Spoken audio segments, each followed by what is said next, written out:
ভারতের লোকসভা নির্বাচনের ভোট গ্রহণ চলছে। এরই মধ্যে শেষ হয়েছে চতুর্থ দফার ভোট গ্রহণ। সংশ্লিষ্টরা বলছেন, এর মধ্যে দেশটির ৭২% আসনের ভোট হয়েছে।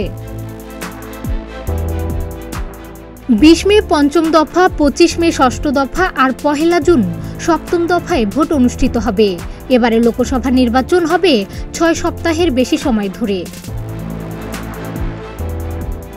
আগামী ১ জুন বারাণসীতে লোকসভার ভোট গ্রহণ হবে, আর এজন্য ১৪ মে বারাণসীতে নিজের মনোনয়নপত্র জমা দেন ভারতীয় প্রধানমন্ত্রী নরেন্দ্র মোদী। এ সময় ভারতের প্রধানমন্ত্রী নির্বাচনী হলফনামায় জানান, তার কোনো বাড়ি গাড়ি ও জমি নেই। নগদ অর্থ হিসাবে আছে শুধুমাত্র ৫২,০০০ রুপি। অবশ্য তার ৩.০২ কোটি রুপির সম্পদ রয়েছে, যার বেশিরভাগই স্টেট ব্যাংক অফ ইন্ডিয়ায় ফিক্সড ডিপোজিট হিসাবে রয়েছে। এছাড়া গান্ধীনগর এবং বারাণসীর দুটি ব্যাংক অ্যাকাউন্টে ৮০,৩০৪ রুপি রয়েছে বলে জানিয়েছেন তিনি। হলফনামায় নরেন্দ্র মোদী আরও জানান, স্ত্রী যশোদাবেন কি করেন তা তিনি জানেন না, যশোদাবেনের পেশা কি, তার আয়ের উৎস কি তাও জানা নেই। এদিকে ভারতের লোকসভা নির্বাচনে শেষ পর্যন্ত কোন দল ক্ষমতায় আসবে তা নিয়ে চলছে বিভিন্ন মহলে আলোচনা, এমনকি চুলচেরা বিশ্লেষণও করছেন কেউ কেউ।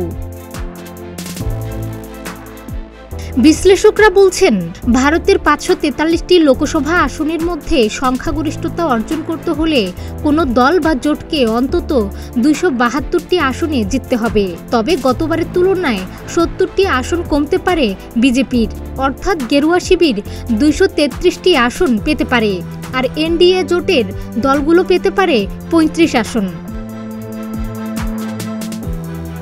যদিও মোদী দাবি করছেন ৪ দফা ভোটের মধ্য দিয়ে বিজেপির ৪০০ আসনের টার্গেট পূরণ হয়েছে। অবশ্য পাল্টা জবাব দিচ্ছেন মমতা বন্দ্যোপাধ্যায়ও। তার দাবি, বিজেপি ১৯০ থেকে ১৯৫ আসন আর ইন্ডিয়া জোট ৩১৫ আসন পেতে পারে। এবারের লোকসভা নির্বাচনে মোট ভোটার ৯৬,৮৬,০০,০০০।